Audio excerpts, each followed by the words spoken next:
The AP Films Ipswich Road studios were based in a warehouse on the Slough trading estate. Previously, they'd worked in a converted ballroom in a mansion at Islet Park, but AP Films relocated to these larger premises in 1959 between the production of the pilot film of Four Feather Falls and the second episode of the series. And over a period of roughly 6 weeks, this warehouse was converted to the needs of the company. These are the front doors of the studio, but they were mainly used for access to the production offices. To the right are 2 cutting rooms. Now, APF's films were essentially constructed in these rooms, and they required much more attention and editing than other TV shows of the time. In fact, to keep up with the amount of editing required, there were additional facilities above the cutting rooms, including a space accessed only by a ladder where the dialogue playbacks were edited. These are the main production offices. This is Eunice Scott's office.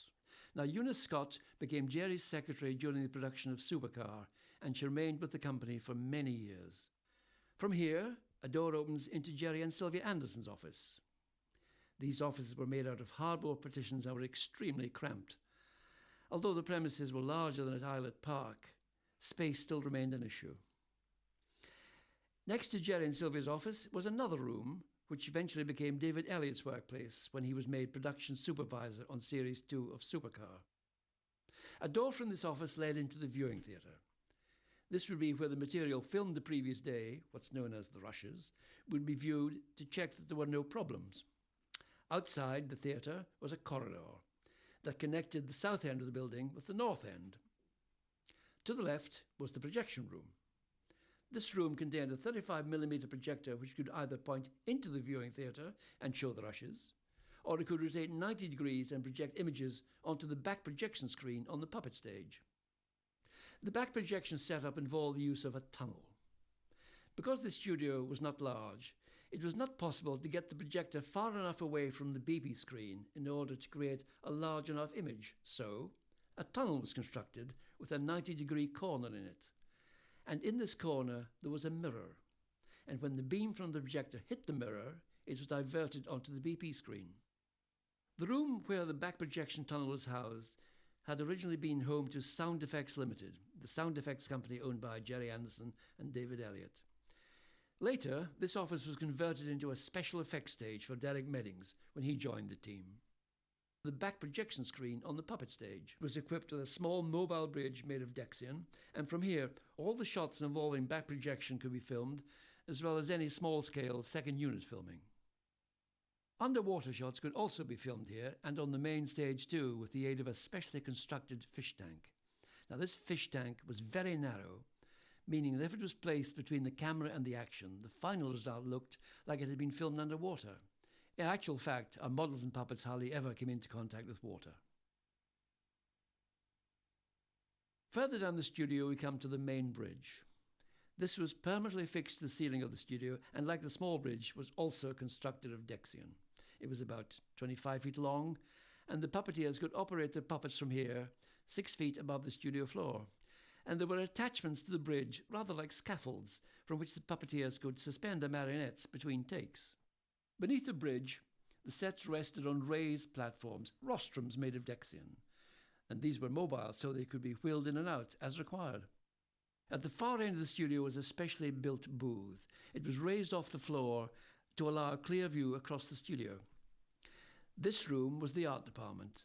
It was where Reg Hill created all his designs along with his assistant Bob Bell. The room next door to the art department was the director's booth. When these studios were being designed, Jerry had a vision of being able to direct the action on the floor from a booth, just the same way television is directed. So our booth was fitted with a monitor that had allowed the director to see what the main studio camera was filming. Also, a microphone allowed us to issue instructions to the film crew. But ultimately, it was felt this method of directing didn't work for the programs, and we later abandoned it when we moved studio. In the booth next to the director sat the lip-sync operator with his lip-sync unit. This was a 1/4-inch tape deck playing back pre-recorded dialogue, which was then converted into electrical impulses and was then sent out to one of 4 puppets via control on the desk. This would then activate the solenoid inside the puppet's head, allowing it to talk. 7,000, 9,000, 11,000, 13,000, 14,000, 15,000. Heading back along the studio to the left are the loading rooms and the dark rooms. This area of wall here is where the puppets were stored. They were kept opposite the bridge to make it easy to pass the puppets up to the operators. This was done with the aid of a long stick named the Murray Plodder. Back in the early days of Twizzle, puppeteer Joy Laurie used to use this long stick to poke fellow puppeteer Murray Clark. It was a name that stuck and has remained in use throughout the Supermarionation period. This is the workshop area. The models and the puppets were being constructed here constantly. Outside the studio, at the back, there was a brick water tank. This was constructed by John Reed during the production of Supercar, and it allowed us to photograph surface shots of water, such as when we needed Supercar to dive into the sea and out again. We remained here at Ipswich Road until the end of Fireball XL5, at which point Lou Grade of ATV bought the company. AP Films relocated to larger premises nearby, and the building was bought by special effects technician Les Bowie, whom, incidentally, Derry Meddings had earlier been apprenticed to. Today, the Ipswich Road building is greatly changed.